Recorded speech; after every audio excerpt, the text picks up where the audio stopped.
house. This will bring forth helon, that very simply means strength. From the root chayil, that means might, efficiency, ability, and virtue. And it is in this that we are restored and established in the eyes of our Elohim, who is aware of our existence. In our humility, we are strengthened. So let's consider verse 10. See there? Not that bad. It's winding down quick. Of the children of Joseph, of Ephraim, Elishama, the son of Amihud, and of Manasseh, Gamaliel, the son of Pedazur. Okay, so we have in this, if we read this and we understand what's going on, we have a positive aspect and a negative aspect. Joseph means Yahuwah has increased, and that increase brings forth Ephraim. That means to be fruitful or to bear fruit. Literally, Ephraim means to be doubly fruitful. This brings forth Elishama, meaning my Elohim hears me. We move towards a mutual awareness where Elohim is aware of us and we are aware of him, and as such he listens to us and he hears us. He perceives, discerns, and understands what we are speaking to him, because we become Amihud, the kinsman or family of majesty. We reside within the splendor of Yahuwah Elohim as his children. Why did the children of Israel spend 400 years in bondage?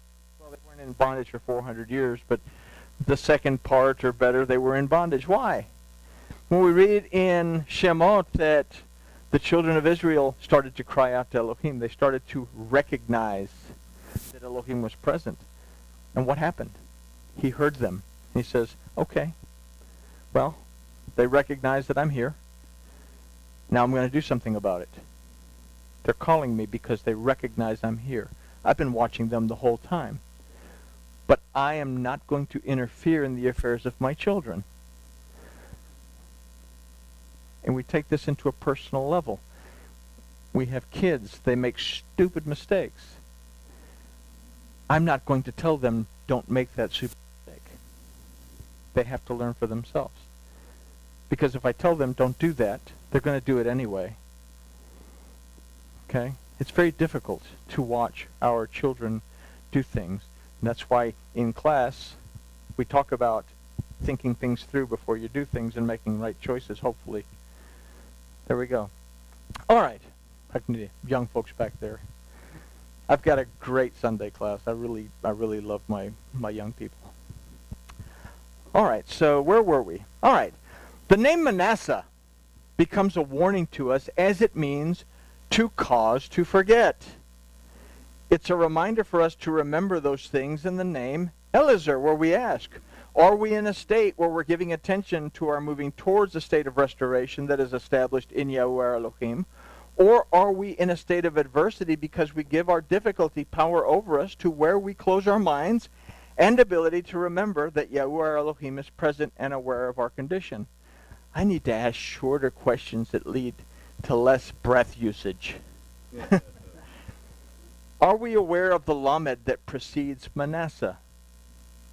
The idea that we are always in motion towards forgetting that we are to receive Gamaliel, meaning the reward of Elohim.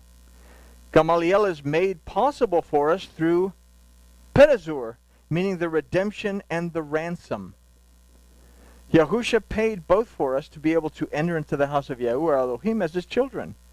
But we cannot allow ourselves to forget who we are and what was paid for us to be able to again be aware of the presence of Yahuwah in our lives as he is of us as children in his house. Or we're like children in his house. I don't know how that came out like that. You know, you only read through this thing like 3 or 4 times to make sure everything's right, and then you miss stuff. He knows that we're his children. Are we aware that we're his children? Yahusha paid a price. He paid a price for us to be able to believe and receive so that we could become part of that house with the authority to become the children of Elohim. restored the line of communication, the line of connection, okay, between Israel and Judah, between the realm of Elohim and the realm of the Adam. You know, it condenses down. So let's continue this and move on to verse 11. Of Benjamin, Abidan, the son of Gideoni. Be cool to be called Abidan. I'm Abidan. Okay. So the name Benjamin means the son of the right hand. And it's again preceded by the Lamed, meaning that are we aware of our moving towards the restoration of the right hand, the restoration made possible by and through the strength of Yahuwah, and his desire to redeem, deliver, and restore us through his right hand, Yahusha. If we remain aware of this and keep it in our memory, we move towards Abidan, meaning the Father who pleads our cause. Yahuwah does not desire that any of his children should be separated from him, and in Yahusha, he made a way for us to seek him in Teshuvah so that he would forgive the transgression of his children. What transgressions? Every time we move into idolatry, okay? Every time we begin to worship something else.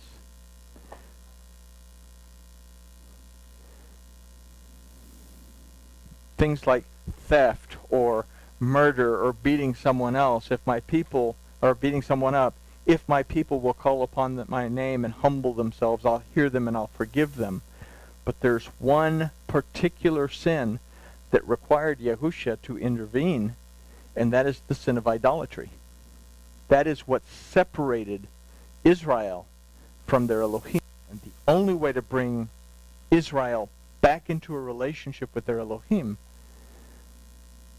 was to pay the price for that redemption for the sin of idolatry. Okay? All right, so the Father pleads for our cause. He made a way for us to return. Okay? So we must remember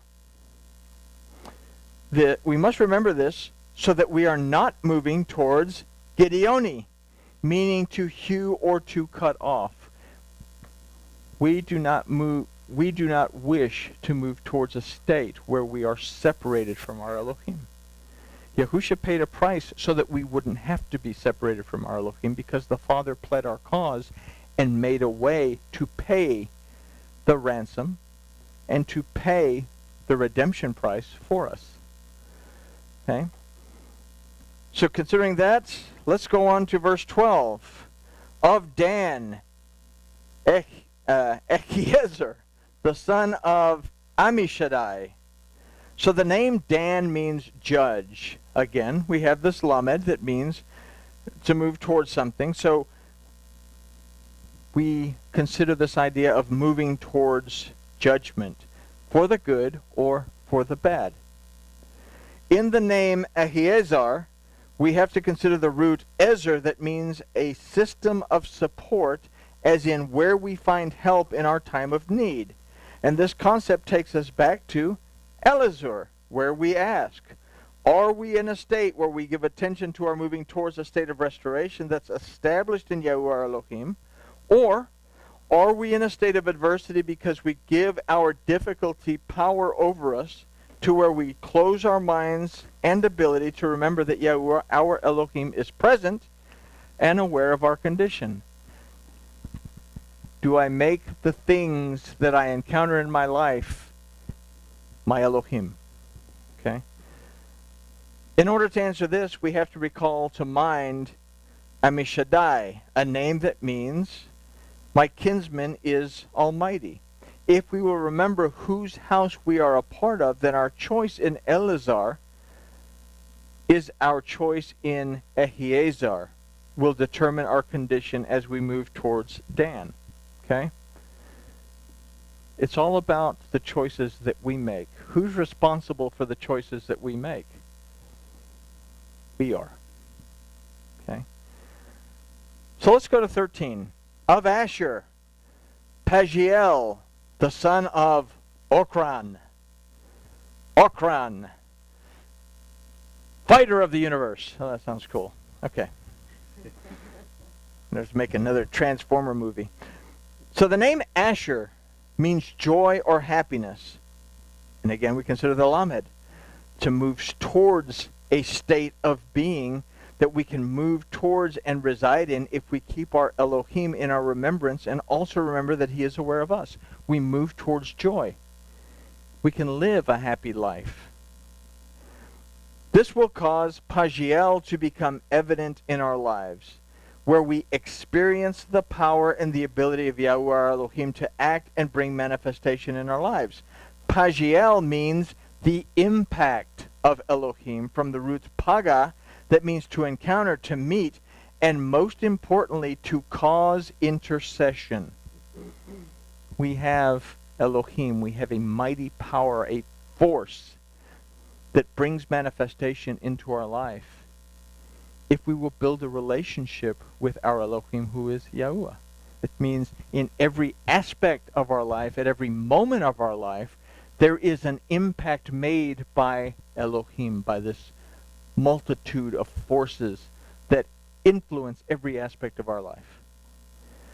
In this we are restored from Okran, meaning trouble, affliction, and calamity. So let's consider verse 14. Of Gad, Eliasaph, the son of Deuel.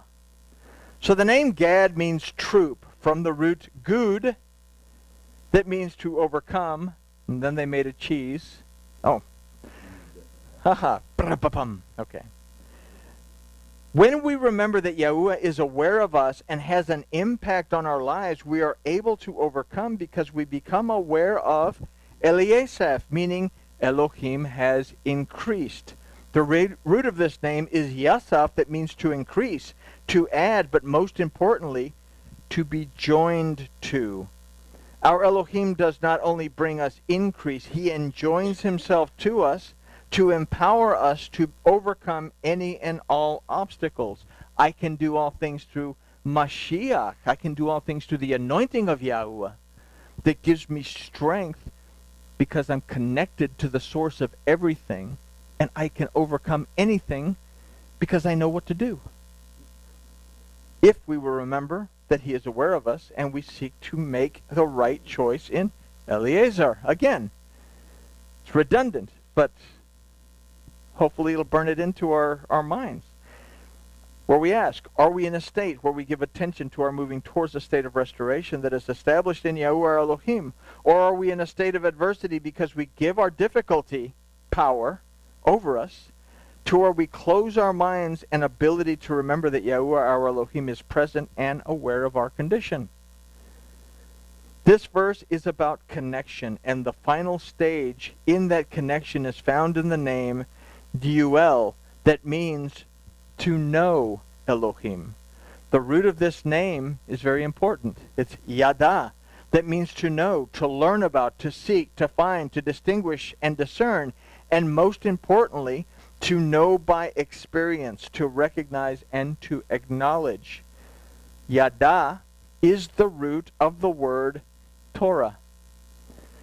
And if we consider that, then the best way to remember Yahuwah Elohim is to Shema, to perceive, discern, understand, obey, apply, and be content in his instruction, and Shamar, to treasure it, to guard it, to preserve it, so that we observe it correctly. These are his instructions to us. Finally, we're going to consider verse 15. Feel like we're landing after a long flight, right? I wouldn't know anything about that. Of Naphtali, Ahira, the son of Inan. So the name Naphtali means to wrestle. And the Lamed prefix means towards, reminds us that we will wrestle against Yahuwah our Elohim. Yahuwah has given us the Shema to remind us whether, or to remind us to consider when we wrestle against him, and to become aware of Ahira becoming established in our lives. Okay? So, why do we Shema? Because Shema forces us to look at our day before we start and when we end, to where am I wrestling against Elohim, or does Elohim prevail in my life? Am I established in my Elohim in my life? The name Ahira means a resemblance to evil. The root of this name is Ra'ah, that aside from evil means something that is disagreeable, unpleasant, miserable, and painful. All of these are conditions that lead us towards Naphtali, meaning to wrestle. When things get difficult, let's be honest with ourselves. When things get difficult, we tend to wrestle against Elohim even more because things get unpleasant, and now I have to solve the problem because I can do all things through me who strengthens me. Elohim is aware that I'm here, but I cease to be aware of my Elohim because I have to solve this problem. Instead of stopping, let's pretend that this is tea, having a cup of tea, rooibos, a few scones, and having a conversation with my Elohim to figure out exactly what I should do, and then zipping it so that the ideas start to flow. It's kind of light tea. Okay. So the name Inan brings us to Inan. Only in Inan can we overcome. The name Inan means to have eyes to see. The root of this name is ayin, that means eye, as well as to perceive and to see. It is considered the seat of mental and spiritual faculties. If our eye allows light in, our entire body is lit, according to what Yahusha says. But what happens if we take that candle and put a basket over it? Then nothing gets lit, right? In verse 16, yay, okay. These were the elect of the congregation, the princes of the tribes of their fathers. They were the heads of the thousands of Israel. This is you, if you take this count correctly. Keeping what we've just considered in mind and bringing our remembrance is what allows us to become the elect of the congregation, a prince to our Father, and the summit of Israel, of Yahuwah our Elohim. The word for prince in this particular case is, I lost it there, but it's Allah. That means to lift up. To lift up. We become something that is lifted up, that is carried, that is supported. Okay, so it's not this idea of having power, but it's something of, we become something that is supported by our Father. So these verses represent a lesson on what it is to truly be a child of Israel and a child of the house of Yahuwah, our Elohim and Father. What is it to be a child of Israel? What is it to be B'nai Israel? We'll end with this. B'nai means children, but comes from the root Bana. That means to restore, to establish. If I keep to this census, if I follow these guidelines that are contained within these names, then I am restored as the prince. I am restored because I'm able to recognize when I'm wrestling against Elohim, and I'm able to recognize when Elohim prevails, and I'm able to adjust myself to where I need to be to reside within the Father's house. And I guess with that we'll just say grooviness has been achieved.